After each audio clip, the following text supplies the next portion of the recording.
Dear Mr. Larson and family and friends of Sven Larson, I'm writing to you because I was travelling in the same car as Sven on the day that he was killed.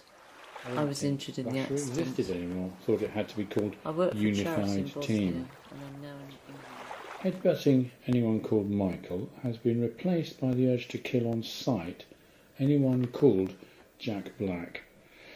He's the short-ass 5 nothing, heightism, who's refusing to give me 80,000 drachs for winter work. I received your lovely second letter, but unfortunately could not get my hands on your first one. Well, I am extremely sorry, as I should have returned you first, but as my auntie, my annual examination was going on.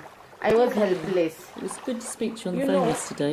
In fact, it's amazing to think we can actually have a conversation on the phone these days. It was a bit more difficult to speak with Yasmina, not because of language, but because of Eli running about shouting, "Usha, Usha," so loud that Yasmina and I couldn't hear each other. Anyway, I'm writing to let you know that I went to see your family in Visoko today, but your mother was away. So we got to do an experiment using alkali. When we added an indicator which was green, it turned blue, and added to acid it turns reddish-orange. It was really fun. I also had my piano lesson and continued to learning my grade piano piece. I got to miss maths, which is good since maths is really boring.